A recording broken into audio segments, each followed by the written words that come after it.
Պարոն Ղազինյան, այսօրվա դատական նիստի մասին ինչ է սպասվում եւ ինչ ակնկալիքներ ունեք դատարանից, հաշվի առնելով նաեւ վերջին շրջանում կայացված մի շարք որոշումներ միջանկյալ։ Ճիշտ ասած, առանձնապես ակնկալիք չունեմ, հաշվի առնելով զարգացումները եւ փոքրիկ խմբակի ցանկությունը խլելու հեծը, առանձնապես ակնկալիք չունեմ, եթե հիշում եք, դատարանը մերժեց մեր կողմից կառավարչի եւ անձնաժողովի նախագահին որպես վկա ներգրավելու միջնորդությունը, չգիտեմ հիմքում ինչ է դրել, բայց ես պնդում եմ, որ միանշանակ իրենց կարիքը էստեղ կար, մեկինը որպես կառավարիչ իր տրված գործառույթներից անցում, այսինքն իր պարտավորություններից եւ իրավունքներից դուրս հայտարարություններ կատարելու համար եւ երկրորդը որպես կառավարիչ նշանակող միանձնյա վարույթ հարուցող։ Այդ իսկ պատճառով առանձնապես ակնկալիք չունեմ։ Ընդհանուր առմամբ հեցի գործը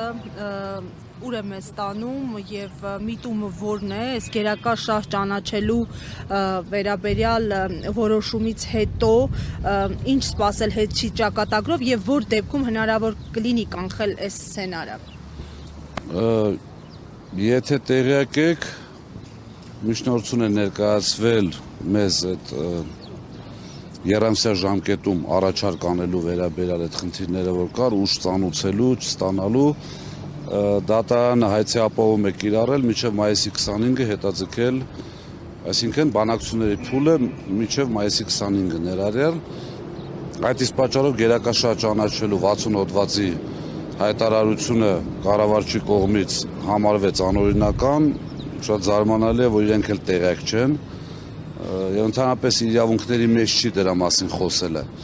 Հիմա մինչև մայիսի 25-ը կլինի բանակցությունների փուլ, հետո նոր գնա գերակաշահի։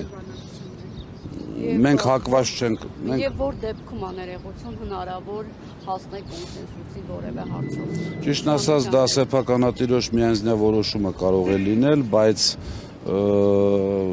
մենք հակված չենք այդ բանակցություններին, հաշվի առնելով իրենց եւ կատարած առաջարկը առաջին, տեղյակ ենք բնականաբար ինչի մասին է խոսքը, մի խոսքով այդտեղ բանակցությունների եզր ես չեմ տեսնում։ Արբիտրաժային դատարանից այս փուլում ինչ կա։ Արբիտրաժը գտնում է քննության փուլում, ես ունեմ համոզմունք եւ համոզված եմ, որ այդտեղ արդեն զանգովի արդարադատություն չի գործելու եւ այսպես արդարությունը հաղթանակելու է, ուղղակի հեցի գործը որպես այդպիսին դասագրքային գործ է դառնում։ Այսինքն ինչպիսին չպետք է լինի կառավարությունը, ինչպիսին չպետք է լինի դատարանը, որովհետև այստեղ մենակ հեցի խնդիրը չի։ Եթե հիշում եք, Սամվել Կարապետյանը ասել է թքած ունեմ հեցի վրա որպես գույք, այստեղ ոչ անձի խնդիր է, ոչ ֆինանսական խնդիր է, ասել եմ, հիմա էլ կրկնում եմ, եթե Սամվել Կարապետյանը 1 սանտիմետր հետքայլ կատարեր, հեցը փաթեթավորված հանձնելու էին հետ մի քանի անգամ էլ ներողություն խնդրեին։ Այստեղ խնդիրը ընդհանրապես ներդրումային միջավայրի, պետական կառավարման նկատմամբ վերաբերմունքի։ Իրենք շատ լավ հասկանում են, որ հեցի գործով ուղղակի ներդրողներին ասում են, որ չգաք հանգարց այստեղ։ Հնարավոր չէ այդպիսի բան։ Այս փորձը ունենալով ինչ որ խոշոր ներդրող կա այստեղ ներդրում կատարի։ Մասնավորի թե Փաշինյանը, թե տարածքային կառավարման նախարարը Խուդատյանը խոսում են էներգետիկ համակարգերի միասնության մասին Ադրբեջանի եւ Թուրքիայի հետ եւ ակնկալում են այո ներդրումներ, ակտիվ աշխատանքներ այդ ուղղությամբ։ Սա առնչությամբ ձեր դիտարկումը որն է։ Իհարկե, մեր ճշտամական պետությունները երազեն այստեղ ունենան իշխանություն եւ այդ իշխանության միջոցով ներդրումներ կատարել, ինչի փող ծախսել զենքի, զինամթերքի, պատերազմի վրա։ Ֆինանսական ներդրումներով կգրավեն եւ կվերջանա ամեն ինչ։ Այո, խոսքը չի վերաբերվում այդ 1-2 երկրներին, խոսքը վերաբերում է ընդհանրապես նորմալ երկրների, նորմալ ներդրումային միջավայրի, որի արդյունքում ուղղակի մենք չենք ունենալու այդ ներդրումային միջավայրը, բայց ես համոզված եմ, որ հունիսի 7-ից հետո կունենանք, հաշվի առնելով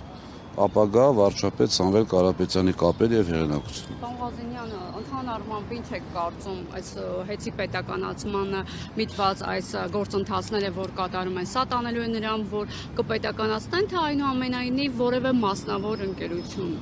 կներգրավի այս գործը։ հեծի պետականացում որպես այդպեսին գոյություն չունի։ Կա խլելու փորձեր, այսպես։ Ինչ եմ դա ասում, որովհետև հեծի իրական արժեք, ինչպես միշտ նշել եմ, մինչև $1 միլիարդ է։ Մեր պետությունը չունի այդ հնարավորությունը։ Ընդհանրապես պետականացնել հասկացությունը դա լինում է այսպես այն երկրները, ովքեր ունեն այդ փորձը եւ այդ օրենքները ընդունած, ունեն խիստ խնդիր ներդրումների հետ կապված։ Հիմա այս պարագայում հայտարարել, որ հեծը գտնվում է այնպիսի միգուցե գտնվում է այնպիսի ֆինանսական վիճակում, որ արժեքը շատ փոքր լինի եւ պետությունը կարողանա դա ձեռք բերել, դա ռեյդերսկի զախվատ, չասեմ ռուսերեն է խոսում, բայց ամենատիպիկ այսպես իշխանությունների կողմից դա է նշանակում։ Չկա պետականացում հասկացություն, դա իրենց փոքրիկ խմբակի ընտրողներին ուղղակի ցույց տալն է, որ մենք իբրև թե հարուստ մարդուց վերցնում ենք ինչ-որ բան։